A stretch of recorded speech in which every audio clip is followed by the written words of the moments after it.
So, and I'm just going to tell you a little bit about our lovely Brendan O'Sullivan. So, Brendan O'Sullivan comes from Cork Yarnspinners, and he's a stalwart of Cork Yarnspinners. He was a Munster finalist last year in the All Ireland Storytelling Competition, and Brenda and his wife Rita organised a rip-roaring storytelling night, which we really enjoyed last year, with the proceeds going to educate cancer nurses, so a very important cause. He has beautiful stories harking back to a happy childhood in Kerry. They're full of character and colour, and we just really enjoy our Brendan. We love him very much. So, Brendan, are you there? Come in. I'm here, Maria. There you are. Very good. Good evening, everybody. Welcome. I'm speaking to you from my native Bonane in South Kerry tonight. And when we grew up right beside the church in Bonane in the 1950s, and that was a time when religion was very important. And it was only a candle that was being lit in the church. We were at it. Easter in particular was a very busy time in the ecclesiastical calendar. And it was after an Easter period of all the intense prayers and ceremonies that I decided I'd crucify my brother Patsy. He was about 5 at the time and I was 9. With hindsight, I'd say he mightn't have fully grasped the concept, because he agreed readily enough to participate. His cooperation was important because I never managed it. If it was a hostile crucifixion, I needed his cooperation. And I'd say that my promise of instantaneous sainthood was a big lure. So you mightn't think it now, but organising a crucifixion is a fairly major operation, particularly when I had no experience. First and foremost, I had to make a cross. I had no raw materials available to me, so I decided to procure my own by felling a tree on our farm. There was plenty of trees growing in the ditches and so on. Now, felling the tree was a mammoth task in itself, because the only implement available to me was a small, blunt hatchet for chopping firewood.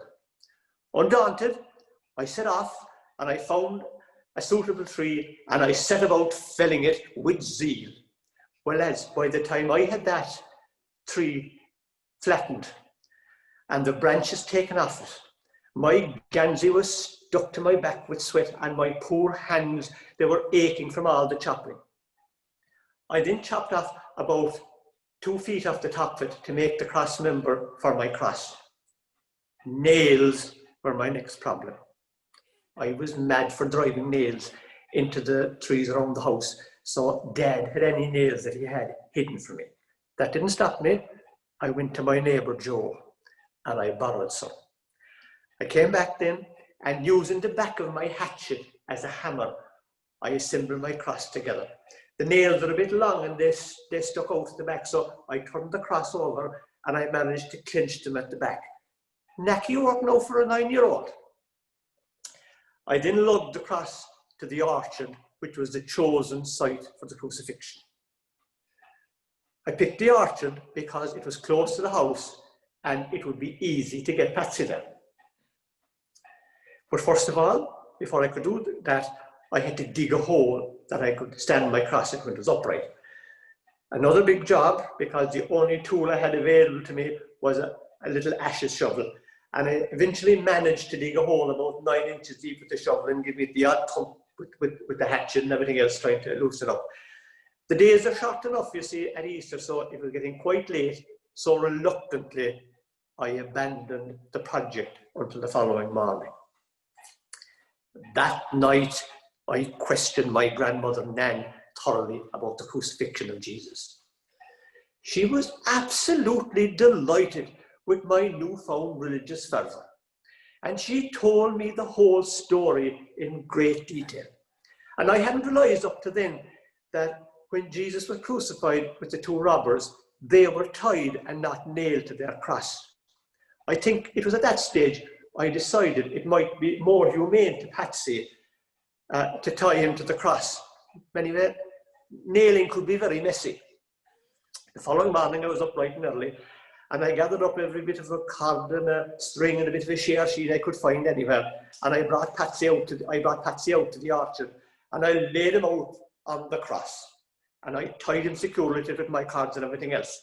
Now, even though he was small, he was a heavy enough little turgeen, but I was able to lift him up in my back to no bother, you see. But God, he seemed an awful lot heavier when he was stretched out and tied to the cross. And of course, I hadn't calculated on the weight of the cross, and that made it even heavier. And it was very awkward, really. But I managed to lift the cross, kind of catching him by the hands, about a foot off the ground. But then, of course, when I tried to raise it up to a vertical position, the base of it kept slipping.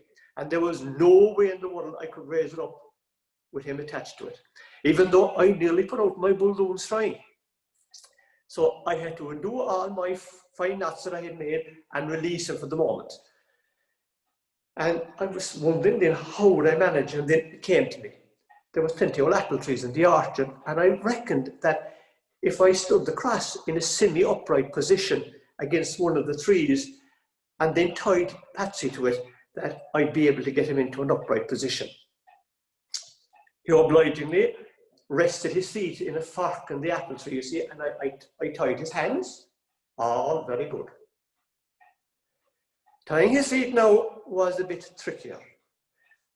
First of all, I found a design flaw in my cross. I had left no footrest, so when he took his feet off the fork of the tree, he was dangling by his hands, and the cords were cutting into him, and he was complaining bitterly about this. "Shut up," I said. "This is a crucifixion after all. You are going to have to suffer." Anyway, I propped his body up with my shoulder this way, see, and I managed to tie his feet, and all was now in readiness. Just as I had expected, I was now able to stand the cross into an upright position.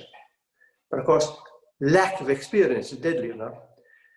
And what I hadn't realized was that the cross was now top heavy. And the cross started swaying, and with him on top of it, wriggling like a fish, there was no way in the way that he wanted that I could hold it. And he fell face forward towards the ground. Luckily, at the last minute, the cross listed, and one of the side arms came down and hit the ground first, breaking his fall. He did unfortunately end up in a bunch of nettles and briars. Oh my God, he was rolling and bawling, so I had no option but to cut my fine cord with my penknife, which I had already made into a lance to pierce his side. But anyway, he roared and roared like Jordan's bull, and there was no consoling him, and he headed for home. It was only now that I realized the error of my ways. I should have tied the cross to the apple tree in the first instance. That would have solved all my problems. But there was no way I could get Patsy to go outside the door with me for the next week, not to mind nectar near the orchard. She never scale, and she's a God's gospel truth. Oh my God, Brendan. I just love your stories. I have a pain in my face for laughing.